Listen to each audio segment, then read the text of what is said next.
கண்மணி அன்புடன் சீரியல்ல கண்மணி அன்பும் இணைஞ்சது யாருக்கெல்லாம் பிடிச்சிருக்கோ அவங்க இந்த வீடியோக்கு ஒரு லைக் போடுங்க. கண்மணி வந்து ஹாஸ்பிட்டலுக்கு போய் பேசினதுனால அன்பு வந்து சீக்கிரமா ரெக்கவர் ஆயிட்டாரு. எல்லாரும் நினைச்சபடி இக்கயோட வந்த வெண்ணிலாக்கு அதிர்ச்சி காத்துட்டு இருக்கு.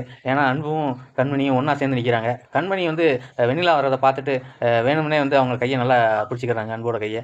அன்பும் அதை கவனிக்கிறாரு. 2 பேரும் ஒண்ணா சேர்ந்து நடந்து வர்றாங்க. அவங்க வர்றதை பார்த்தோன்னே அந்த கையில் இருக்க புக்கையை தூக்கி குப்பத்தொட்டில் போட்டு அன்போட அக்காவையும் அண்ணியும் திட்டிட்டு இருக்காங்க. நேற்று நடந்தப்பயே என்கிட்ட சொல்லியிருந்தா நான் இங்கே வந்திருப்பேன்ல, இந்த மாதிரி நடக்கூடாம பார்த்துருப்பேன்லன்னு சொல்லி ஆகும்னு சொல்லிட்டு இருக்காங்க. சொல்லி என்ன பண்ண, அவங்க வந்து என்ன நோக்கத்துக்காக அன்பு வந்து இந்த விஷயத்த பண்ணாரோ அதே விஷயம் நடந்துருச்சு. இப்போ வீட்டுக்கு போகணும். அதுக்கு முன்னாடி கார்த்தி வந்து ஃபோன் பண்ணி அவங்க அம்மாகிட்ட பேசுனாங்கன்னா, அண்ணனும் அண்ணியும் சேர்ந்த சந்தோஷத்தில எந்திரிச்சு நடமாடுறீங்க, பேச்சு வந்துருச்சுன்னு சொல்லிட்டீங்கன்னா எல்லாரும் நம்ப போறாங்க, அவ்வளோதான் அப்படின்னு சொல்றாங்க. ஆனா வந்து வெண்ணிலா வந்து சவால் விட்டுருக்கால்ல, அன்பும் கண்மணியும் சேர விடாம நான் பண்ணுவேன்னு சொல்லி, அதை மனசுல வச்சுட்டு சிவகாமி, இல்ல இப்போதைக்கு வேணாம், நான் வந்து இப்படியே நடிக்கிறேன் இன்னும் கொஞ்ச நாளைக்கு. ஏன்னா வெண்ணிலாவுக்கும் எனக்கு ஒரு கணக்கு இருக்குன்னு சொல்றாங்க. என்னமோ நீங்க சொல்றத நான் செய்றேன்னு சொல்லிடுறாங்க. அன்பும் கண்மணியும் நேரா வீட்டுக்கு ஜோடியா வர்றாங்க. ஜோடியா வர்றத பார்த்து பாட்டி, அன்போட அப்பாலாம் வந்து அதிர்ச்சி ஆகுறாங்க.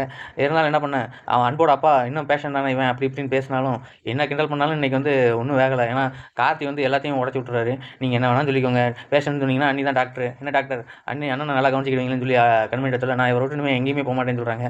இதெல்லாம் கேட்டுட்டு பாட்டிக்கு வந்து ரொம்ப கடுப்பாகுது. வெண்ணிலா மட்டும் இன்னும் வராமல் இருக்காங்க. அவங்க எந்த கடுப்பில் எங்கே போயிருக்காங்கன்னு தெரியல. ஆக மொத்தம் கண்மணி அன்பும் ஜாலி சந்தோஷமாக இருக்க போகிறத வந்து உறுதிப்படுத்திட்டார் டேரக்டர். புதுசாக கல்யாணம் ஆன மாதிரி ஃபர்ஸ்ட் நைட்டு கொண்டாட போகிறாங்க.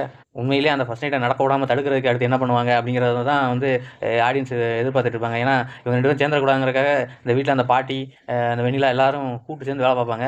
இந்த முறை அந்த மாதிரி ஏதாவது நடக்காமல் தடுத்து கண்மணி அன்பும் ஒன்று சேருவாங்கன்னு நீங்கள் நினைக்கிறீங்கன்னா கமெண்ட் பாக்ஸில் கமெண்ட் பண்ணுங்கள். தேங்க்யூ.